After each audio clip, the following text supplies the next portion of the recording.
สบายดีทุกคนยินดีต้อนรับเข้าสู่สหน้องตุ๊กตาเนาะตอนนี้เราอยู่ที่สวนยางคือเก่าทุกคนเนาะบ่มีอย่างดอกคลิปมาบ้านก็คืออยู่แต่สวนยางแล้วบ่ได้ไปใส่ดอกเนาะมื้อนี้ก็เลยก่อนสิกลับไทยทุกคนเนาะเดี๋ยวก็อีกมือ2 มือก็กลับไทยแล้วเนาะก็เลยสิ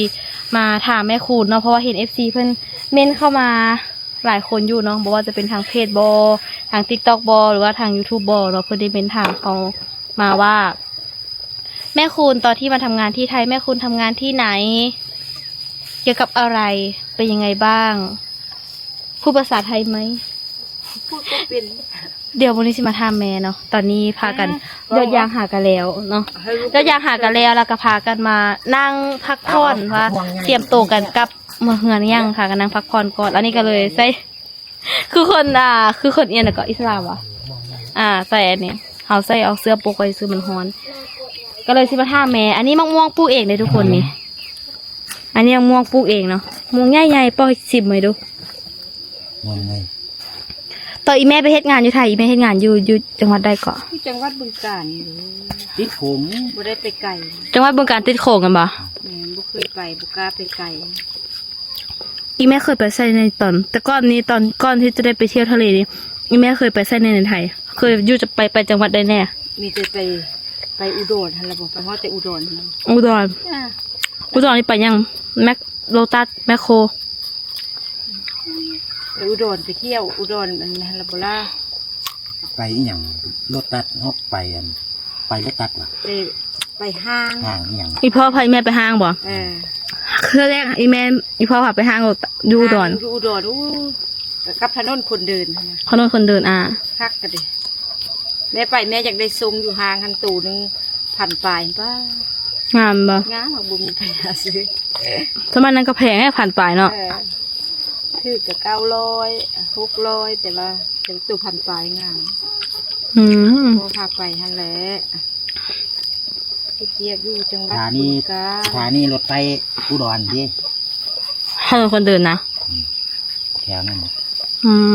ตะกอนพ่อจะเลื่อนก่อนแถวนั้นเนาะพ่อไปเที่ยวหลังๆว่านี่จะเลื่อนสถานีนั่น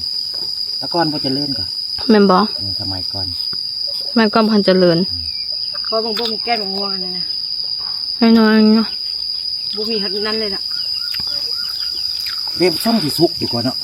คิดยางพอเนาะอีพ่อไปไทยพ่ออีแม่ไปไทยแม่คิดยางไหมเนาะยางเลยคุณแม่ไปคิดยางดอกแก้ไปเฮ็ดเวียเสิร์ฟอยู่ห้านห้องอาหารแล้วพอไป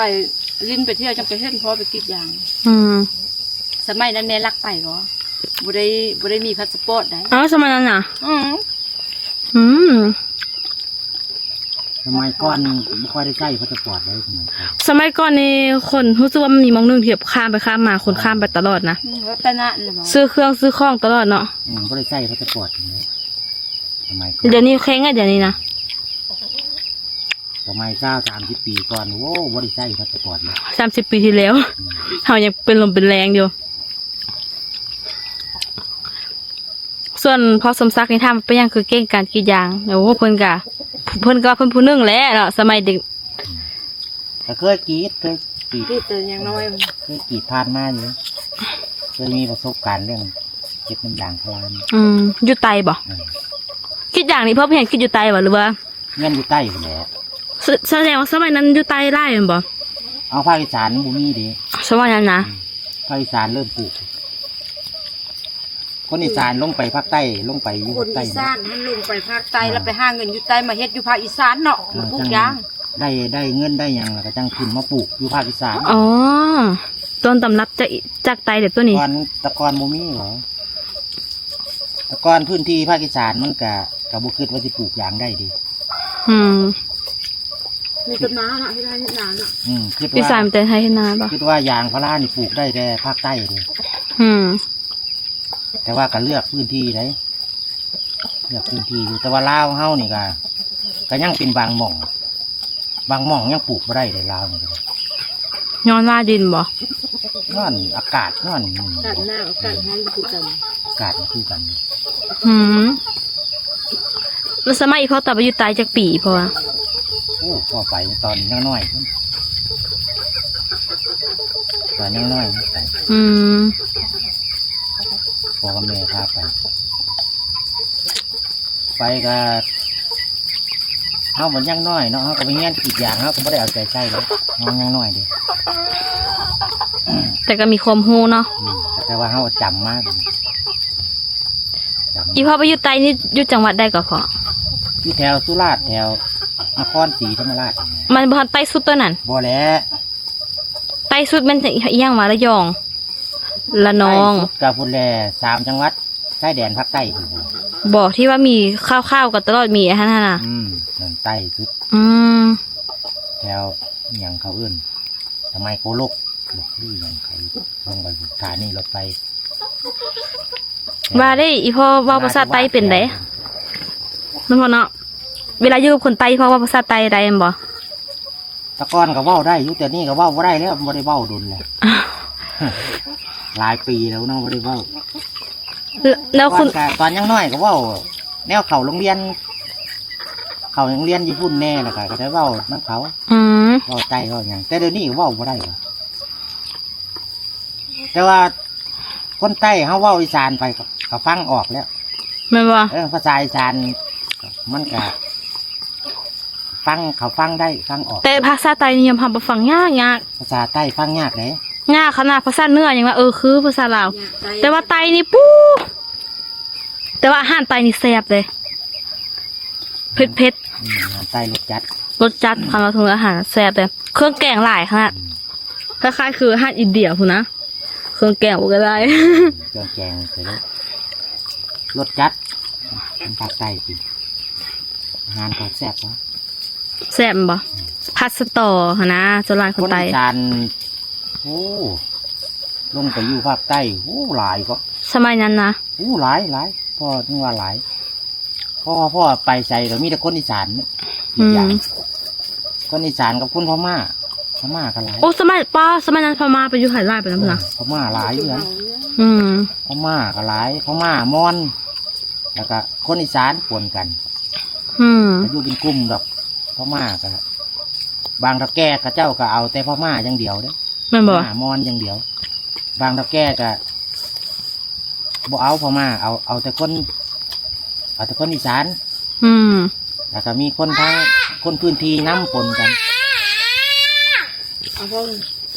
คนพื้นที่น้ำปนกัน โอ้แสดงว่าคนทางคนประเทศเมียนมายังแสดงว่าไปอยู่พุ่นกันหลายเนาะอีแม่บ่ฮู้เลยแม่ตอนนั้นเนาะอีแม่ยังอยู่ลาวพี่ แบบนี้ แล้วอีแม่ได้อยู่ไทยเป็นจำนวนมากอีแม่ว่าภาษาไทยอยู่บ่ เราก็เป็นเราเนี่ยนี่แหละเนี่ย ว่าตอนนี้แม่นบ่ เราก็เป็น ว่าไทยบ่เป็นอีพออยู่ใส่ก็ต้องว่าภาษานั้นแหละอีพอ พ่อเขาเว้าอีสานส่วนมากพ่อเขาเว้าภาษาลาวภาษาอีสาน เว้าอีสาน เพราะว่าเขาก็ฟังออกดี อืมมาได้ประสบการณ์ เรื่องราวชีวิตแต่ละคนก็โอ้หลายอย่างอยู่แล้ว อันนี้พากัน รู้ครับตอนยังน้อยพ่อกับแม่คนพาไปทำงานแล้วก็เขาก็ไป แล้วก็เล็กน้อยจุดหูยัง แต่ว่าคนอีสานเขาสิลงไปภาคใต้หาเงินภาคใต้หลาย ส่วนคนหนมนี่สิลงกรุงเทพสมัยก่อน กรุงเทพนี่จะได้ไปเฮ็ดเรียกในเมืองในกรุงไป ทำงานก่อสร้างทำงานโรงงาน อืม ส่วนมากคนหนุ่มส่วนมากคนมีครอบครัวผู้รักผู้ใหญ่มีครอบครัวพาลูกพาเมียลงภาคใต้พุ่นบาทนี่ อืม ภาคใต้นั่นเป็นเวียกการเที่ยวเฮ็ดการเกษตร อืม มีสวนทุเรียนสวนผลไม้แล้วก็สวนยางนะวันนี้พ่อกับแม่พาลงไปพุ่นที่แรกก็ไปอยู่สวนทุเรียนสวนผลไม้นี่แหละบ่ มันบ่ พ่อก็ได้ไป มันก็มีสวนยางฝนก็ได้ไปเฮียนกรีดยางน้ำเขาฮะ ก็เลยได้เห็นกิจอย่างนำ สมัยก่อนพวกผลไม้พวกนี้มันมีแต่อยู่ภาคใต้ประเดี๋ยวพวกทุเรียนพวกนี้ อืม แถวจันทร์แถวนั้นก็ยังบ่หลายได้ยังมีก็มีบ่หลายได้ จันทร์นี่ใต้เนาะจังหวัดจันทร์ยังขอ จันทบุรีก็อยู่ภาคกลางเลย เอาบ่ กูเล่นเที่ยวระยองระเยงมันนี่นะ ตะไวนุ่มก็มาขึ้นมาเฮ็ดเรียกอยู่กรุงเทพเพิ่นอายุ พวกวัยรุ่นนั่นนะยังเป็นวัยรุ่นนั่นนะ ส่วนมากวัยรุ่นนี่ลงกรุงเทพนี่นะลงกรุงเทพเฮ็ดงานโรงงานเฮ็ดงานก่อสร้างวัยรุ่น ลงภาคใต้บ่ค่อยลงดอกส่วนมากลงภาคใต้มีแต่ครอบครัวลง เป็นครอบครัวเนาะ ครอบครัวใหญ่ๆลงไปพ่อแม่ลูก อืม ลงไปเฝ้าสวนหรือลงไปกรีดยางนะพ่อก็ลงไปอยู่น้ำสวนเลยทีแรกเพราะภาคใต้ส่วนมากงานภาคใต้เป็นงานเกษตรเกษตรกรภาคใต้นี่เป็นสวนผลไม้หลายสวนมังคุด มา สวนทุเรียน อีพ่อก็นำความรู้แล้วมาปรับใช้ชีวิตประจำวันเนาะแต่ว่า FC ถามว่าอุ้ยอยู่ดินเท่านี้ปลูกคือบ่ลองปลูกไอ้ต้นหยังเกาะทุเรียนเบิ่งพุ่นน่ะคันปลูกนี่ปลูกได้บ่พอ ก็น่าจะปลูกได้ แต่ว่ากับพ่อกับบุ้งเพราะว่า ต้องกนาจะปลูกได้แต่ว่าบ่ได้ซื้อมาปลูกลองเบิ่ง ลองไหม อืม บอกแบบว่ามองดินได้วางกับปลูกใส่หนนะแบบปลูกจากต้นสองต้นให้มันคือเบิ่งหนนะ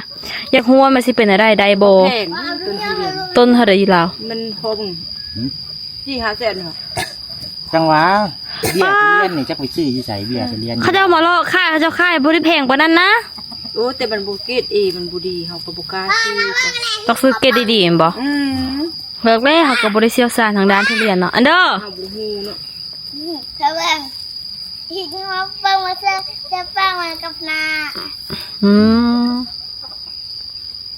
ระวังถ้าต้อง บ่เบิ่งบ่มัก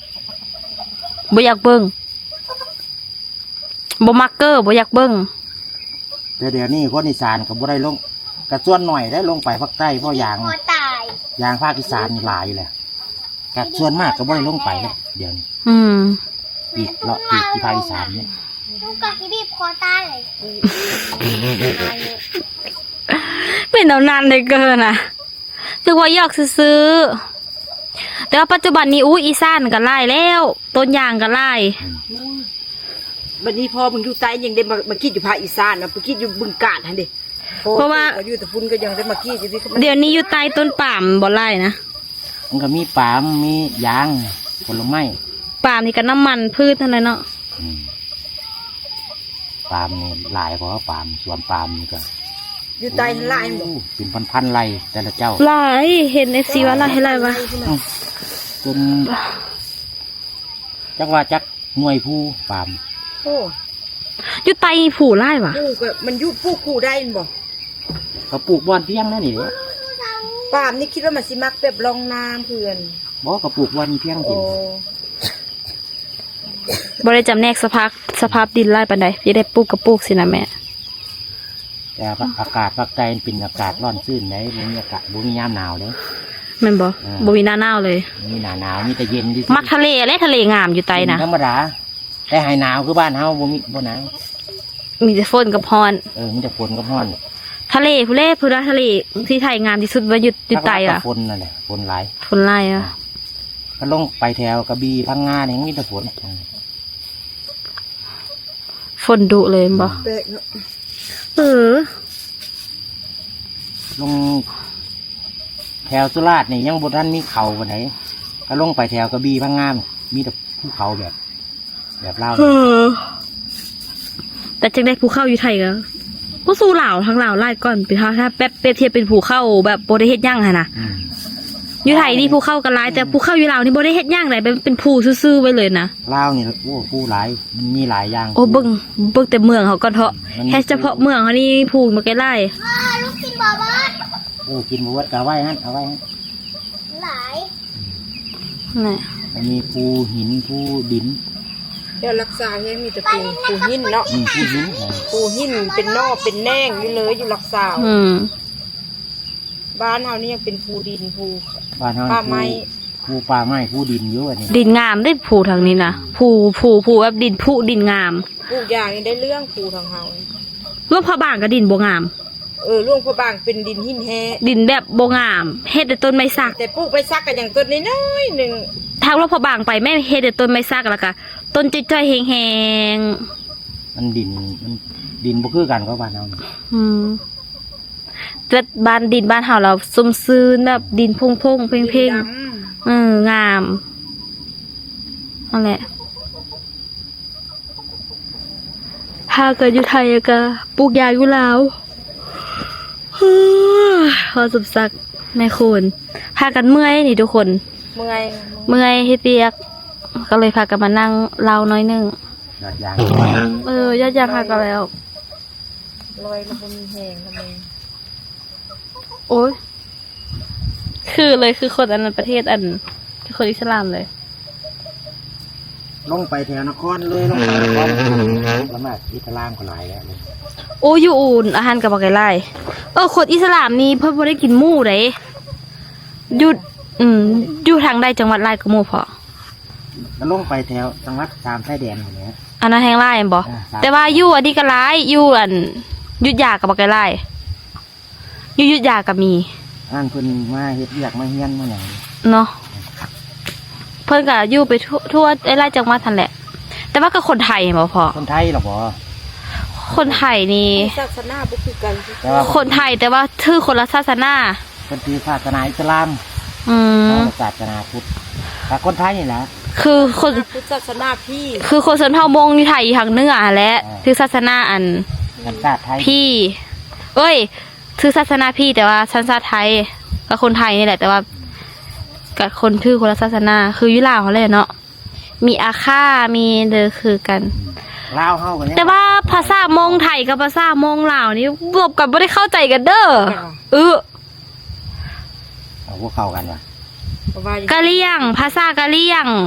ภาษากะเลี่ยง ภาษาอาค่าภาษามงลาวไทย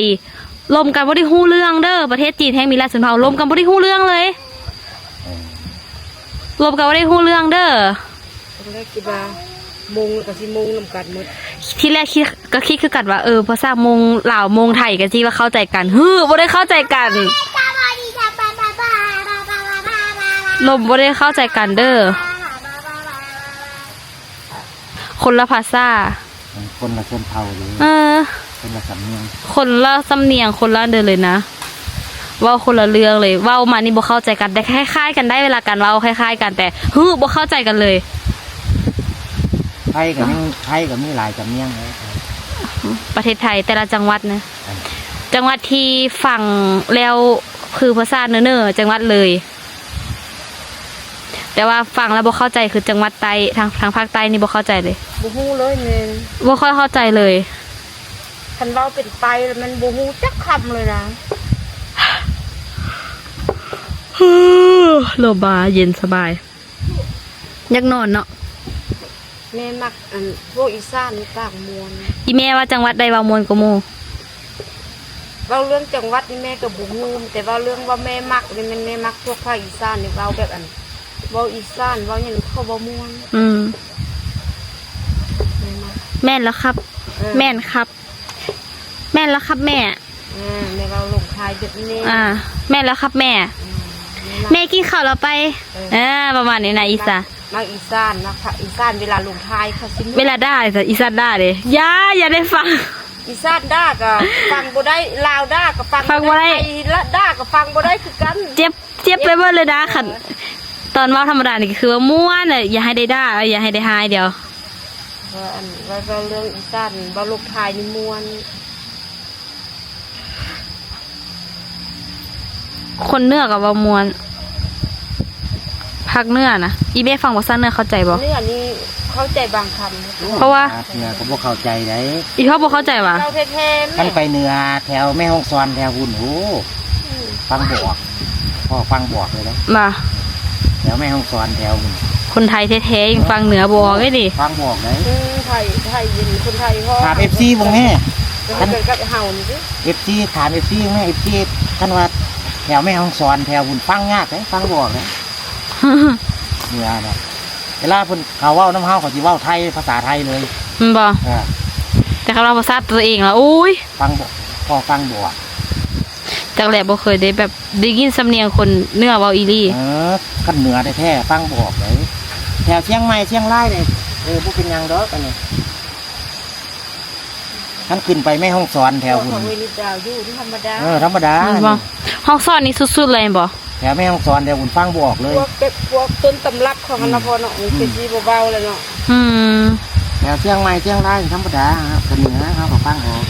แม่ออกซ่อนทางเพิ่นก็เชียงตุงพุ่นแหละติดน่ะ ฟังบอกเลย เพิ่นเชียงตุง เวลาเขาเว้าน้ำเฮาเขาสิเว้าภาษาไทยใส่กับเฮาหมดเลยเว้าภาษาเขาเนี่ยบ่ได้ แต่ถ้าเว้าไปเว้าภาษาลาว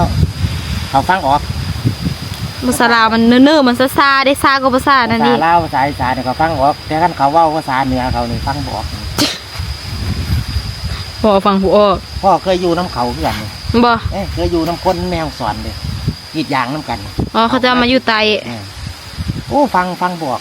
ขนาดอยู่น้ำเขาเป็นปีปุ่นน่ะ ปี2 ปีปุ่นน่ะแต่ยังฟังบอกเขาบ่สอนนะบ่ได้สอนเขาก็เลยฟังบอก เวลาเขาเว้ากันนี่เขายืนฟังนี่มือตึบเลย เขาได้กับผู้อย่างไรพอน่ะ เวลาเขามาเว้าน้ำเฮานี่เขาเว้าภาษา เว้าไทยกลางภาษากลาง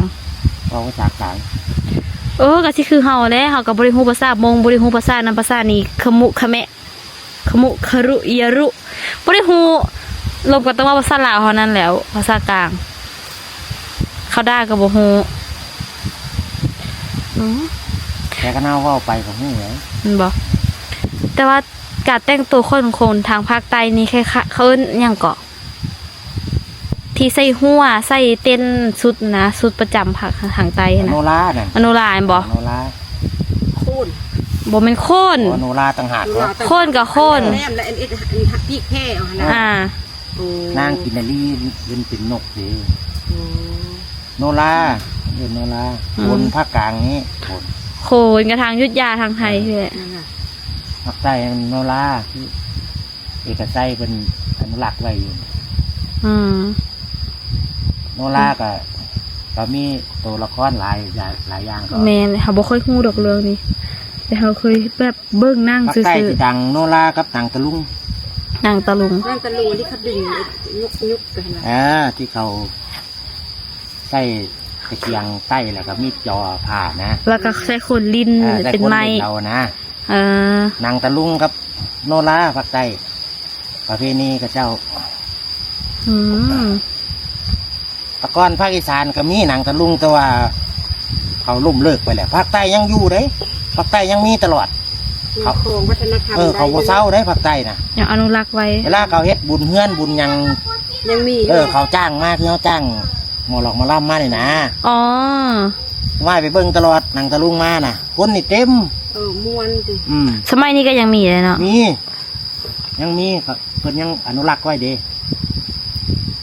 แล้วก็มีโนราก็มีตลอดโนราเนี่ย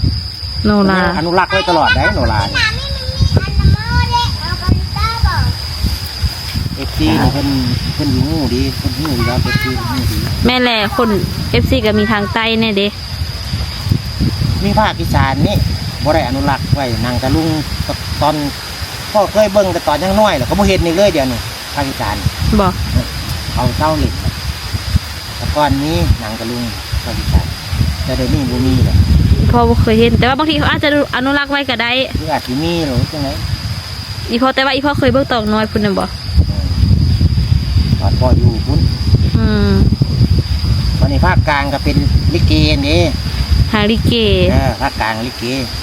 ลิเกเป็นอีสานวะ ภาคกลางเลย ลิ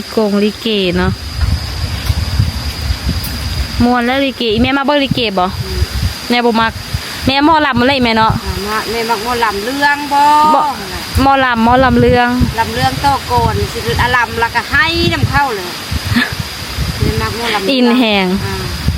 หมอลำคนเก็ตทำโดงคนเก็ต อืม ภาคอีสานน้องจะหมอลำเลยแหละ ลำเรื่องโตโกนเลย อีสานหมอล อันลิเกนี่แม่บุกเข้าใจ ำ เอาลิเกก็เป็นเขาก็แสดง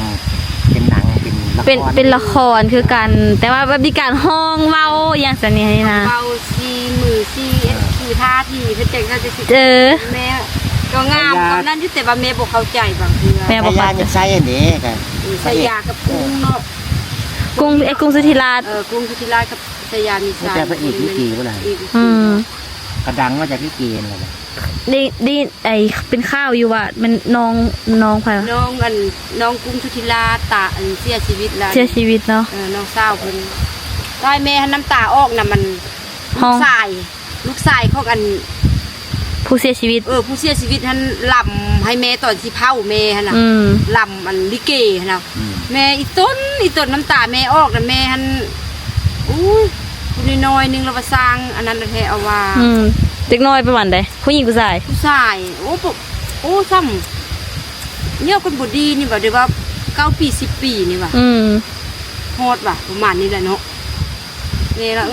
แม่น้ำตาออก กระ นำ เจ้าเสื้อชายกระเจ้าไปทางจริง ส่งแม่ขึ้นสวรรค์ อืมสั่งพอสูบยา ลมอยู่กับบุก ขนาดลมอยู่ได้นี่น่ะสูบยาปุยทับลมชมวิว จักสุดยามือหนึง2 สองนึงมีจะกอก 3มือหนึง40ก็ โอ้ยอมใจเลยว่าเอาเวลาได้สูบปานนั้นวะ ถ้าได้พักผ่อนนี่เพิ่นซ่องจังลงเวียก ยอมใจ เพราะว่าปะบ่ได้ดีต่อสุขภาพอ่ะนะ ก็ที่ออกไปตัดผมยาวนี่นะเนี่ย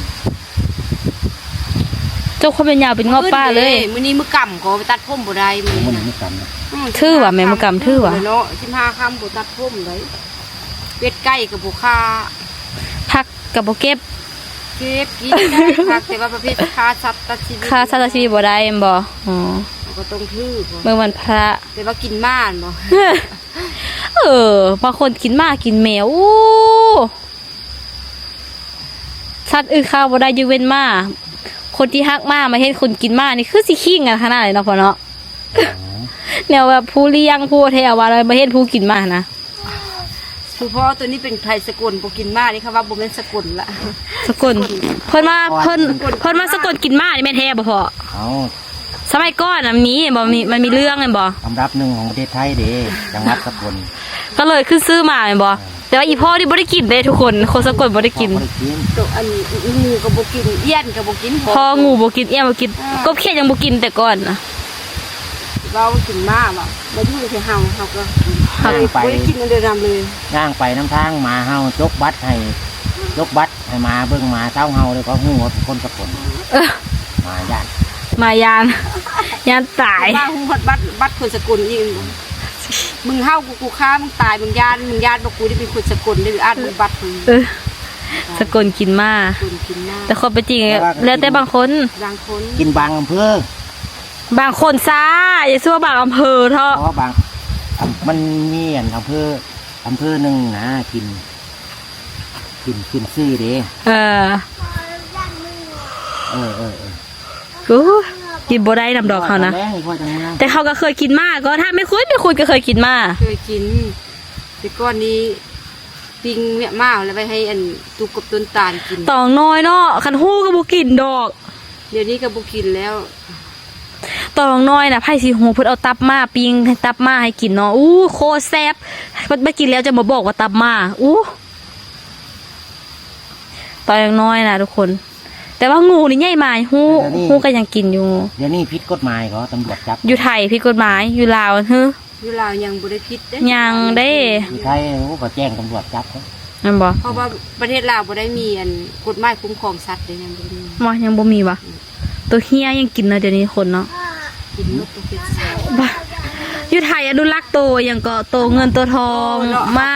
เฮาไปอัน มันไม่ว่า เฮาไปมองที่อันเขาห้องว่าแต่ที่อันโลกหน่วยโลกคณะครับโลกว่าแม่นเด้ยังเบิ่งอันไปข้างอันนั้นเข้าหั่นเนาะป้อมีแต่ตัวเงินตัวทองเนาะ สาน้ำเขาเจ้า